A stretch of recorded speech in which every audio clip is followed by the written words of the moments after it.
తిరుమల తిరుపతి దేవస్థానం మాజీ chairman YV Subba Reddy PA Appanna వ్యవహారం ఏదైతే తిరుమల తిరుపతి దేవస్థానానికి సంబంధించి బోలేబాబా డైరీ దగ్గర నుంచి 50 లక్షల రూపాయలు లంచం ఆశించి వాళ్ళు ఇవ్వననేటప్పటికీ ఆ ఆశ్రమం మీదన రైడ్ చేయించి అక్కడ ఎలాంటి అవకాశం లేకుండా చేసి వాళ్ళని అందులో నుంచి తప్పించి వేరే వాళ్ళకి కాంట్రాక్ట్ ఇప్పించి వాళ్ళ దగ్గర నుంచి 50 లక్షల రూపాయలు లంచం తీసుకున్నాడని నమోదైనటువంటి కేసు ఇవాళ అరెస్టు దానికి సంబంధించి మాట్లాడుకున్నాం. అయితే దానికి ముందే అతను ఇచ్చినటువంటి ఒక స్టేట్మెంట్ ఇప్పుడు వైసీపీ వైరల్ చేస్తోంది. అప్పన్న ఇచ్చినటువంటి స్టేట్మెంట్ తన చేత బలవంతంగా ఆ మాట చెప్పించారు. పేరుకి సిబిఐ దర్యాప్తు అయినా నడిపిస్తున్నది పోలీసులు, స్థానిక పోలీసులు, ఆంధ్ర పోలీసులు. వాళ్లే ఈ కేసులో వ్యవహరిస్తున్నారు. వాళ్లే ఈ కేసులో తన చుట్టూ చేరి ధర్మారెడ్డి పేరు, వైవి సుబ్బారెడ్డి పేరు చెప్పించారు. చెప్పించిన స్టేట్మెంట్ నేను చెప్పాను, దాని మీదనే రాయిపించారు నా చేత అన్నటువంటిది చెప్పుకొస్తున్నారు. తద్వారా బలవంతంగా చెప్పించారు అనేటటువంటిది చెప్పే ప్రయత్నం చేస్తున్నారు. ముందు అతని అకౌంట్లో 50 లక్షలు ఉందా లేదా అన్న దాని మీదనే అతను చెప్పే దాంట్లో నిజాయితీ ఎంత, ఇంకోటి అది వైసీపీ వాళ్ళు చెప్పించారన్నది అయితే అర్థమవుతుంది. నా పేరు కాదూరు చిన్నప్పన్న.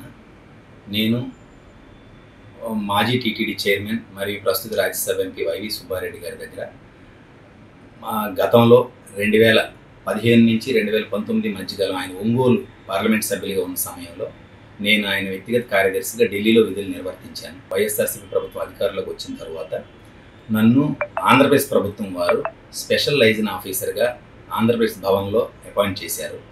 అపాయింట్ చేసిన తదుపరి నేను ఆంధ్రప్రదేశ్ భవన్లో విధులు నిర్వర్తిస్తూ ఉన్నాను. నాకు గత శనివారం అనగా 31/5/2025న సిట్ నుంచి ఒక నోటీస్ వచ్చింది, విట్నెస్ నోటీస్ వచ్చింది. మీరు 2/6/2025న మీరు సిట్ ఆఫీస్లో అటెండ్ అవ్వమని వచ్చిన తదుపరి నేను అటెండ్ అయ్యాను. వాళ్ళు అడిగే అన్ని క్వశ్చన్లకి నేను ఆన్సర్ చేస్తూనే ఉన్నా. నాకు సంబంధం ఉన్నట్లకి నాకు సంబంధం లేనట్లుగా అన్ని క్వశ్చన్లకి ఆన్సర్ చేస్తున్నాను. నిన్న అనగా 3/6/2024న ఒక వీడియో స్టేట్మెంట్ నాతో బలవంతంగా వీడియోను 6 సార్లు డిలీట్ చేసి వాళ్ళకి కావాల్సిన విధంగా రికార్డ్ చేసి డిలీట్ చేసి వాళ్ళే రాసి నాతో బలవంతంగా చెప్పించారు.